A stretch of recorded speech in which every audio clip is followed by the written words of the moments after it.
मरहूम विधायक हाजी शरबत करीम अंसारी के पुत्र उबैदुर रहमान उर्फ मोंटी को बीएसपी से टिकट मिलने के बाद बसपा नेताओं में दिखा जोश। मंगलौर विधानसभा उपचुनाव जोर पकड़ता जा रहा है। देर रात बसपा प्रत्याशी उबैदुर रहमान उर्फ मोंटी को बसपा सुप्रीमो की तरफ से टिकट मिलने के बाद उन्होंने अपने कार्यालय पर लोगों की एक मीटिंग कर अपने लिए जनता से समर्थन मांगा और कहा कि अपने पिता के रुके हुए कार्यों को लेकर वह काफी चिंतित हैं और अगर इस बार यहां की जनता ने उन्हें विधायक बनाया तो सभी रुके हुए कार्यों को पूर्ण कराने का काम करें। वहीं उन्हें समर्थकों ने भी जिताने की बात कही और यह भी कहा कि इस बार सभी लोग मिलकर उन्हें पहले से भी ज्यादा मतों से अधिक वोट दिलाने का काम करें। रुड़की न्यूज एक्सप्रेस के लिए मंगलौर से खास रिपोर्ट।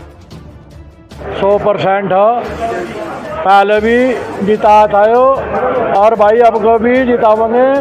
2.5 साल हमारे लड़के कुछ लड़ाए, पहले भी देखो ना कानूनी प्रक्रिया से फिर उनका अंतकाल हो गया भाई, और वे हमारे दिलों में बसे हुए हैं। हम तो जब तक जिएंगे हमारा एक साथ उनके बच्चों के साथ छत्तीस खड़ा रहेगा बिल्कुल। और अपने गांव से भारी वोटों से जिताओगे, पहले 600 वोटों से जिता था, अब कोई 1000 वोट से जिता के भेज देंगे। लिखवा लो कहीं स्टाम्प और खूब सुन लो सब मंगलौर की जनता भी अलीबेड़ की जनता भी हटते नहीं बिल्कुल भी। और तन मन धन से खड़े, कोई तो खाने वाले हम तो खुआने वाले, घर तो क्या खर्च कर देंगे 2-4 लाख रुपए, हटने के नींद तो बिल्कुल भी हम यो हमें दिखाना आपका पैर। ये 2.5 साल लेंगे हम, छोड़ देंगे नहीं किसी कीमत पर भी। ये हमारे लड़ना चाहते नहीं, लड़ते नहीं। बढ़िया चल रहा, बहुत बढ़िया। और बढ़ोतरी पहले मिल रही, इस बारी मिलेगी। मोंटी भाई का नारा है 2.5 साल हमारा है, ये 2.5 साल हमारे हैं, हमारे ही रहेंगे।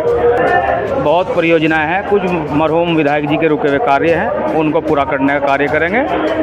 नौजवान लड़का पढ़ा लिखा है, आजकल युवाओं का दौर है, युवाओं का ज़माना है, भाग दौड़ में युवा ही आगे रहते हैं, तो काम ठीक करेंगे।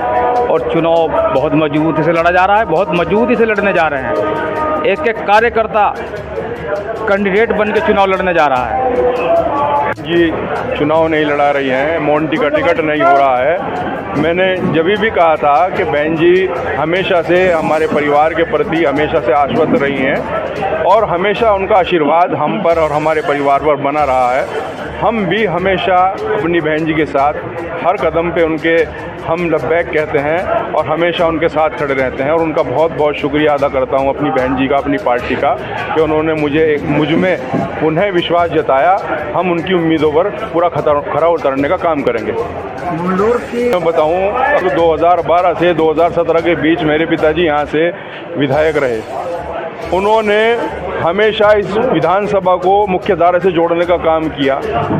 कई सारे degree college, road construction, education sector में, हॉस्पिटैलिटी में, हर सेक्टर में उन्होंने काम किया।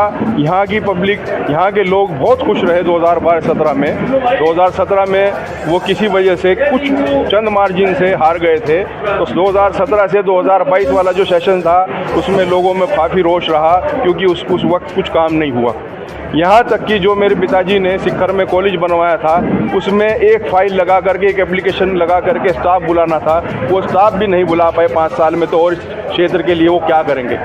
पब्लिक के फ़ोन नहीं उठाने का काम, अगर कोई यहाँ के पब्लिक को कोई काम पड़ जाए तो राजस्थान, मध्य प्रदेश, देखिए जब आप रिप्रेजेंटेटिव चुनते हैं, जब आप अपना प्रतिनिधि चुनते हैं तो अपने लिए चुनते हैं, ना कि राजस्थान और मध्य प्रदेश के लिए। इसलिए जनता ने मन बनाया और 2022 में मेरे वालिद साहब के कार्यकाल को देखते हुए, 2012 और 17 के उनके काम को देखते हुए, हमारे यहाँ के लोगों ने, हमारी पब्लिक ने, हमारी जनता ने, जनार्दन ने उन्हें विश्वास जताया और मेरे वालिद मरहूम को यहाँ से बहुत अच्छे मैंडेट से चुनाव जिताने का काम किया। इस 2022 के बाद 1-1.5 साल मेरे पिताजी ने रहे और उन्होंने इतना काम करवाए इस 1-1.5 साल के अंतराल में कि 220 kVA का 120 करोड़ की लागत से बनने वाला बिजली घर इस क्षेत्र को देने का काम किया। कम से कम लगभग 200-250 सड़कें बनवाने का काम किया। इस 1.5 साल के अंतराल में जो उन्होंने कॉलेज बनवाया था उसमें स्टाफ के लिए फाइल चलवाई, उसका अप्रूवल आ गया था। उसके साथ साथ एमए का उच्चीकरण राजकीय महाविद्यालय में करवाने का काम किया। उसके लिए 5 करोड़ का आवंटन सरकार से फाइनेंस का करवाने का काम किया। तो इस 1-1.5 साल के अंतराल में भी उन्होंने दिखा दिया कि वो इस विधानसभा का और यहाँ के लोगों का पूरा फैसिलिटेशन चाहते हैं, इसका डेवलपमेंट चाहते हैं। इसी वजह से वो लगे रहे और उन्हीं का खून, उन्हीं के संस्कार हमारे अंदर भी हैं। वो हमें बता कर गए, हमें समझा कर गए। ये हमारा दुर्भाग्य है कि हम ज़्यादा हमारे बीच में वो नहीं रहे। बहुत जल्दी उनका निधन हो गया, आकस्मिक निधन हो गया। लेकिन जितना भी है उन्होंने इतना समझाया है कि मैं अपनी पूरे दिलो जान लगा दूंगा, पूरी ताकत लगा दूंगा इस विधानसभा के लिए और उनके अधूरे प्रोजेक्ट के लिए। और आने वाले समय में उनके जो प्रोजेक्ट पूरे होंगे, जो उनका सपना था उससे भी कहीं ज़्यादा बढ़ कर के योजनाएं लाने का काम करेंगे, ताकि हमारे यहाँ का, हमारे क्षेत्र का बच्चा किसी वजह से, किसी भी चीज़ से वंचित ना रहे।